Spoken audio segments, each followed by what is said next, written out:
At Osaka Castle.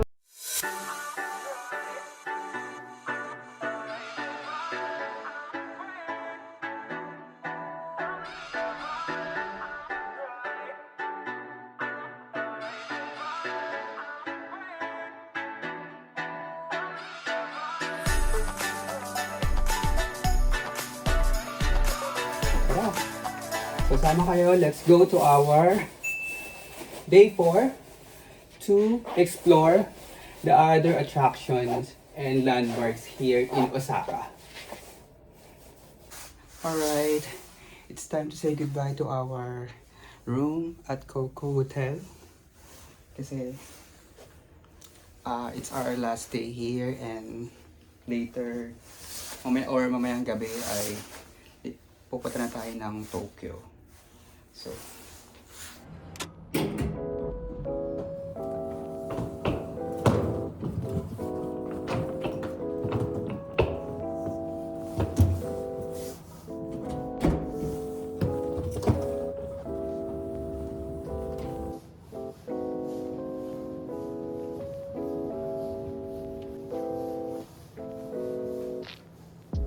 guys, maganda dito kasi pwede nyo iiwan yung gamit nyo kapag mag-check out na kayo kung mag-tour pa kayo. Okay.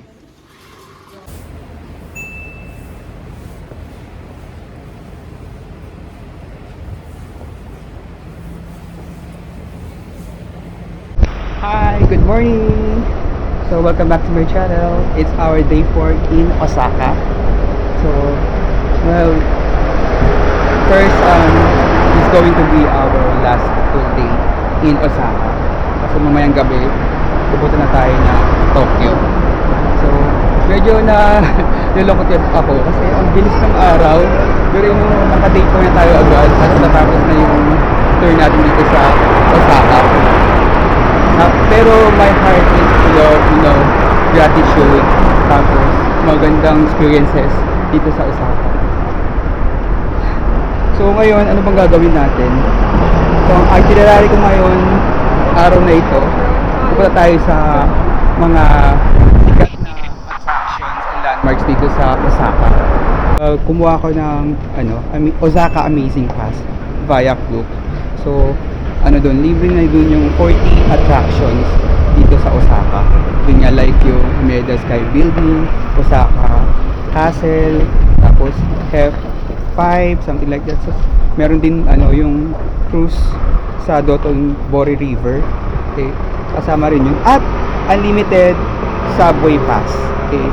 But ang disadvantage lang, hindi siya magagamit sa JR Lines. So, pag JR Lines na, gagamitin nyo na yung IC card nyo. But most of the time naman gagamitin natin yung ating Osaka Amazing Pass via Klook. Okay. So actually, nandito na tayo sa Ebisucho station. Okay. Nandito na tayo sa loob ng Ebisucho station. At pupunta tayo ng anong station ito? Wait lang po. Papunta sa Saikai Uji Station. So ito siya. Yan. Saikai Suji line gagamitin natin. Tapos 2 stops lang. Okay. So, hindi na tayo gagamit na IC card kasi gagamitin natin Osaka Amazing Pass. So, bubuksan nyo lang yung link na binigay sa inyo para ma-access nyo yung code. Ito na lang siya. Yan, di ba? Tapos, pwede rin siya sa bus. Okay? Tapos, mga facility yun yan. Okay, let's drive. Natin magagana. Starting use now. So, starting use now. Yan. Would you like this to use your ticket now? Yes. Yan. So, ito na. Saan natin ito ilalagay? QR code. So, try natin dito sa... Excuse me, where can I tap this? Here. So, ayan. Ayun. So, ayan. Gumana, guys. Yes. Hindi tayo gagamit. Oh my God, thank you.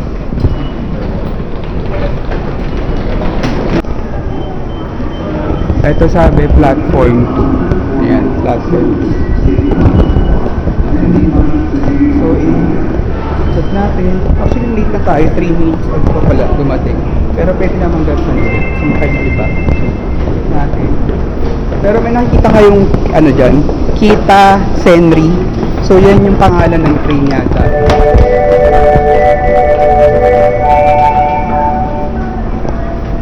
So, wala pa.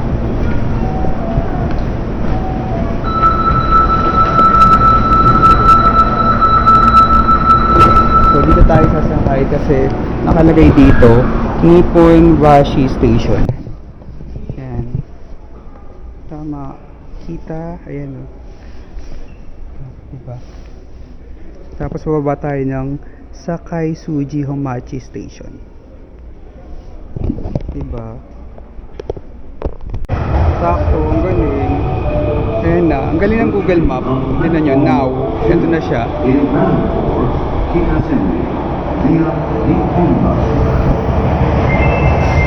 Ay puno. Oh my God. Ano pala ngayon? Punuan pala dito.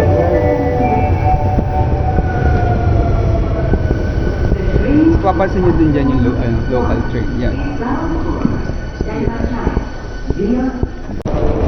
So hindi tayo nakasakay yung train kanina kasi punuan. So gawin nyo, i-refresh nyo lang yung Google Maps. Ibigay ko sila pa ni Bob schedule. So ito naman, nakasyan ulit. So, nakita nyo, so ayan o 8:49, isang minuto na lang. Okay. Ang train is Sojaku. Tas 3 ano pa din, stops. So yun ang kagandahan dito sa train system ng Japan. So yan na ulit siya. Ayun, makasakay na tayo. Ayan, Sojaku. Makasakay na tayo. Yes. So nasa ano na tayo? Sa Suji Homachi Station.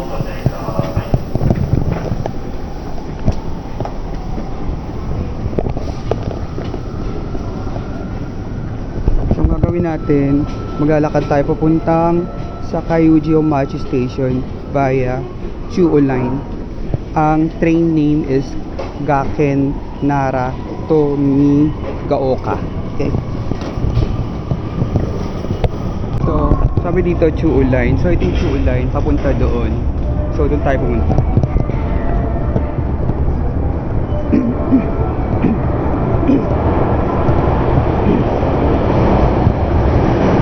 Galing, no?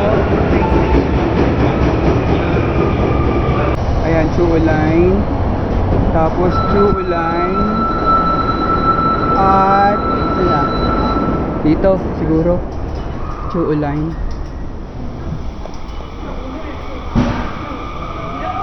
Ano to? Elevator, Chuo Line. So gamitin natin. Ayan, nakalabas tayo ulit. Wow! Amazing! Tatawa ako. Saan tayo lalabas? Para makonto tayo sa Chuo Line.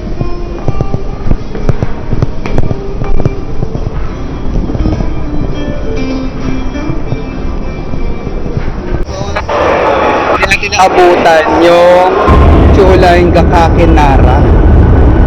Ayun o, yun, 9:03. 9:03 pwede pa. So dito tayo.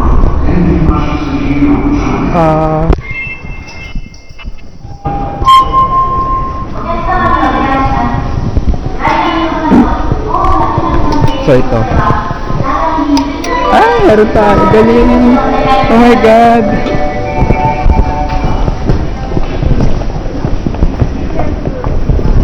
Nagamit natin ulit. Ang galing. Tuwa ako. Now, doon tayo sa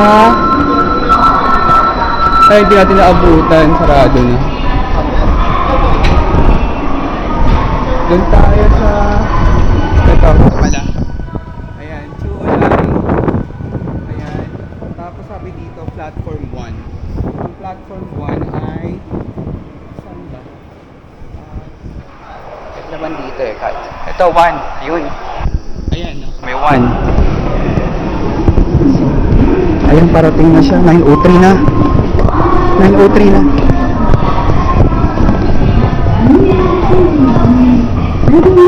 Okay, nakaalis yung rata. Okay, nakaalis. Ay, parating na.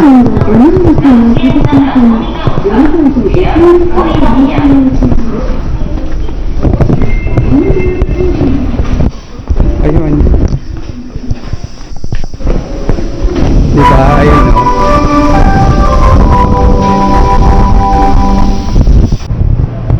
So, yun na nga. Nakababa na tayo ng Tanimachiyon Chobe Station.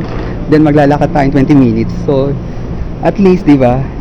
Matagal yung 20 minutes sa paglalakad. Pero yun lang talaga yung way. Unless mag-taxi kayo. Sabi dito, mag-exit ng 9. So, doon yung 9. Ayan o. Exit 9. Actually, yan na. Meron na nakalagay. Osaka Castle. Amazing.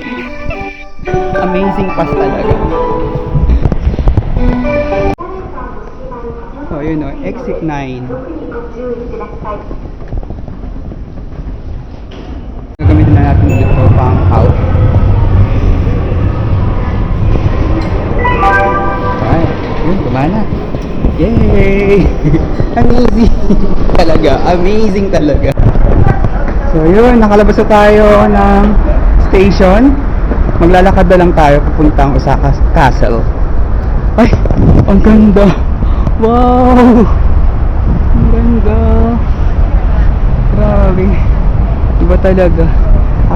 So, pwede rin kayong kumuha ng guide dito. Ayan. Fairness, nandiyan yung Osaka Museum, history niya.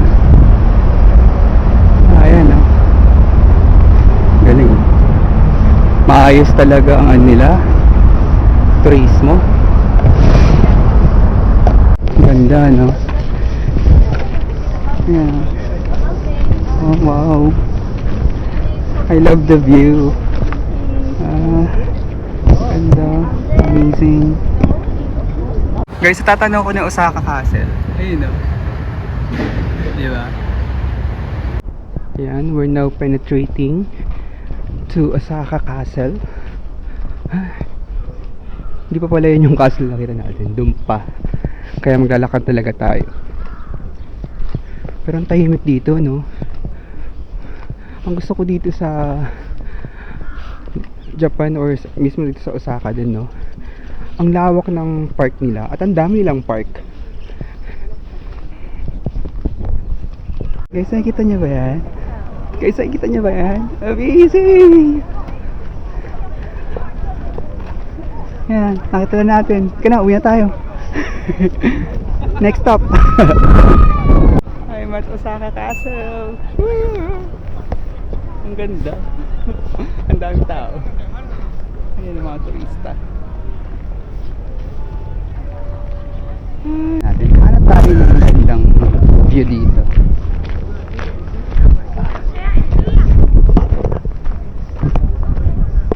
Dito sa taas, so kitang-kita yung mga building tsaka yung mga bundok.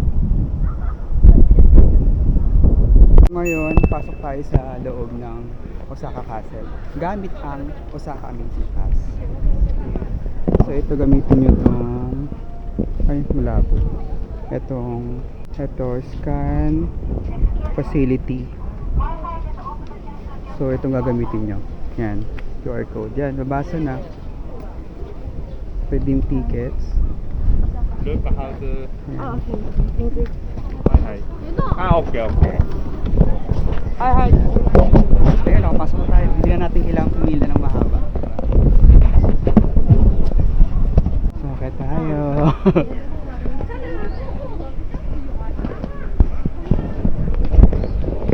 Bakit tayo nahagdan? Mahaba-habang lakaran ito. So, sa Osaka Castle. So, bawal mag-video at mag-video. So, sorry.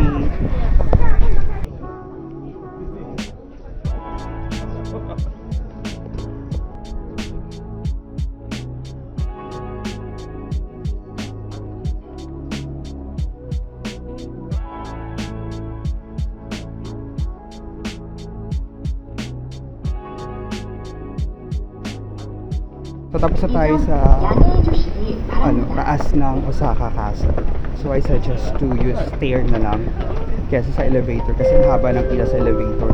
Tsaka makikita nyo doon pa naghagdan kayo, every floor makita nyo yung history paano ginawa yung Osaka Castle, tsaka kung sino mga namuno ng time na nun. And bawal pala mag video doon, lalong lalo na sa, or mag take picture, lalong lalo na sa third and fourth floor. Tapos yun sa taas, sa pinakataas pwede na, hanggang 8th floor pala siya. Pupunta lang ngayon tayo sa next nating stop, which is yung Namba Shrine. Sabi dito ni Google, babalik tayo dun sa Tanima Chome Station gamit ang Chuyo Line papuntang Homachi Station. So ilang dalawang ride lang, dalawang stops I mean. Tapos maglalakad lang tayo 7 minutes papuntang Namba Shrine. Okay, let's go! Alright, nandito na ulit tayo sa Tanima Chome Station. Bumulol ako. Ay! Para sumakay ng Chuyo Line. Then pupunta tayo ng Homachi Station. Nakakad lang kayo Chuyo Line.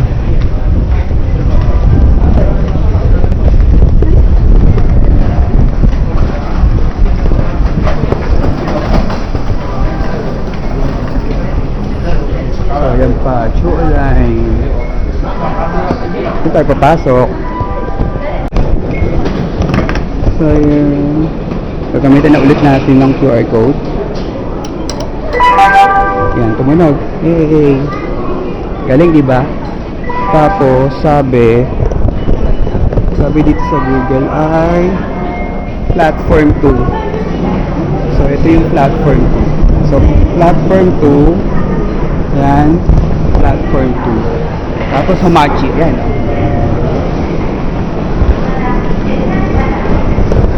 Isn't it amazing?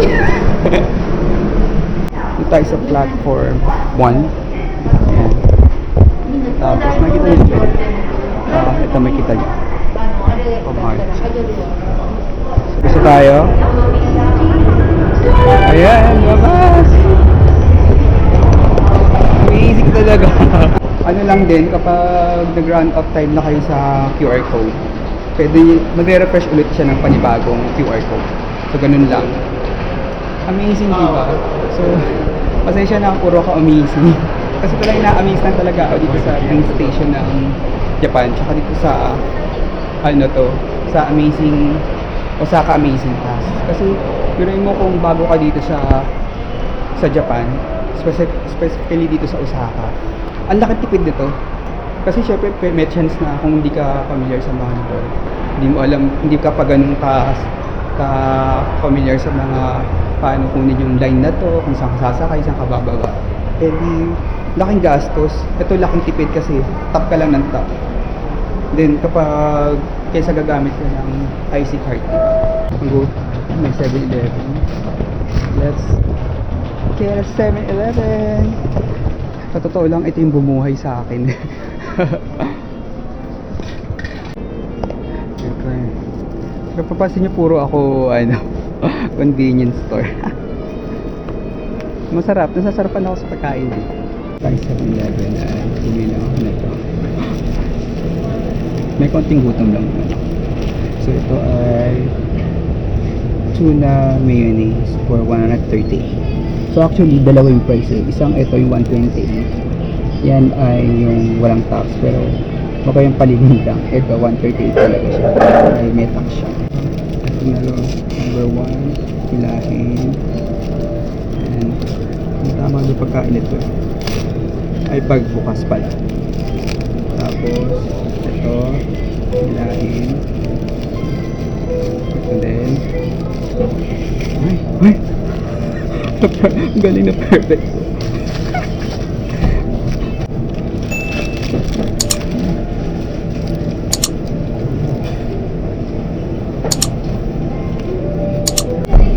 Grabe yung daming laman, no?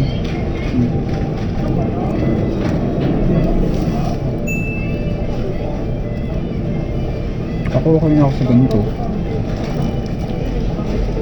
Busog na ako.